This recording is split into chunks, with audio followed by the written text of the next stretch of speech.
நெற்குன்றம் பகுதியைச் சேர்ந்தவர் தொழிலதிபர் சீனிவாசன் என்பவர் அரசு கட்டிடங்கள் கட்டும் ஒப்பந்ததாரராகவும் இருந்து வருகிறார்.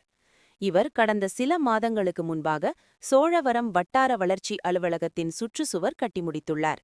இந்த நிலையில் சோழவரம் அடுத்த பூதூர் பகுதியைச் சேர்ந்த வழக்கறிஞர் சீனிவாசன் என்பவருடன் சேர்ந்து டூபாக்கூர் ரிப்போர்ட்டர் சாம்ராஜ் என்பவர் தொழிலதிபர் சீனிவாசனை தொடர்பு கொண்டு பிடிஓ அலுவலகத்தில் கட்டிய சுற்றுச்சுவற்றில் பல்வேறு முறைகேடுகளில் ஈடுபட்டுள்ளீர்கள், இது தொடர்பாக செய்தி வெளியிட உள்ளேன், எனவே 1,00,000 ரூபாய் பணம் கொடுத்தால் செய்தி வெளியிட மாட்டேன் என பணம் கேட்டு மிரட்டியதாக கூறப்படுகிறது.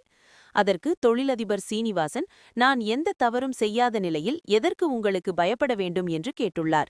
இதனையடுத்து தொழிலதிபர் சீனிவாசன் தன்னுடைய வழிக்கு வரவில்லை என்று தெரிந்து கொண்ட டூபாக்கூர் ரிப்போர்ட்டர் சாம்ராஜ் மற்றும் வழக்கறிஞர் சீனிவாசன் ஆகியோர் ஒன்றாக சேர்ந்து கொண்டு தொழிலதிபர் சீனிவாசன் மற்றும் சோழவரம் பிடிஓக்கள் சாந்தினி, வேதநாயகி உள்ளிட்டவர்கள் பல்வேறு முறைகேட்டில் ஈடுபட்டுள்ளார்கள், இவர்கள் மீது நடவடிக்கை எடு, திருவள்ளூர் மாவட்ட நிர்வாகமே நடவடிக்கை எடு என சுவர் போஸ்டர்களை பொது இடங்களில் ஒட்டியுள்ளனர். மேலும் ஒட்டப்பட்ட போஸ்டர்களை போட்டோ எடுத்து தொழிலதிபருக்கு அனுப்பி மீண்டும் பணம் கேட்டு மிரட்டியதாக தெரிகிறது. இதனையடுத்து தொழிலதிபர் சீனிவாசன் இது சம்பந்தமாக சோழவரம் காவல் நிலையத்தில் புகார் அளித்தார்.